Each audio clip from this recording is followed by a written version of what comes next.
হযরত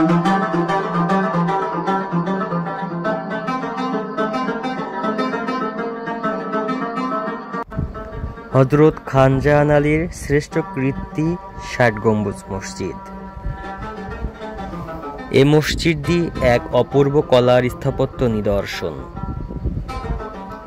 স্থাপত্য কৌশল আর লাল পোড়ামাটির ওপর সুন্দর লতাপাতা অলঙ্কে নানা রূপে কারুকার্য খচিত মসজিদের ভেতর এবং বাহিরে অভাবনীয় সৌন্দর্যের সমাবেশ ঘটেছে।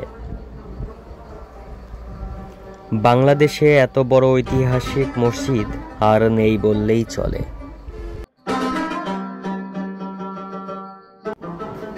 অষ্টাদশ শতকের দিকে অযত্নে অবহেলায় মসজিদটি জঙ্গলাকীর্ণ হয়ে পড়ে। ১৯০৪ সালে পুরাতত্ত্ব বিভাগের কর্তৃক এটি সংরক্ষণের আওতায় আনা হয়।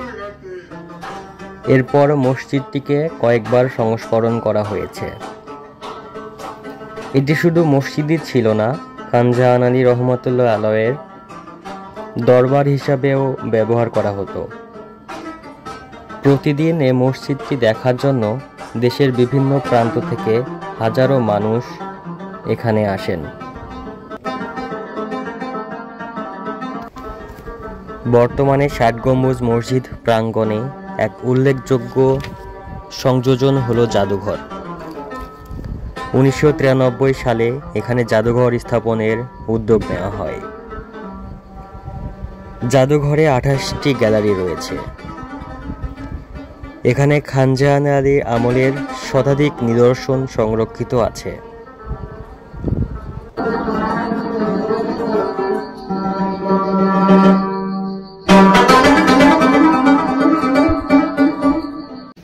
এখানে একটা বড় জলপাত্র, সেই সময় ব্যবহার করা হতো সেই জলপাত্র। বাগেরহাটের মানচিত্রটা এখানে দেওয়া আছে।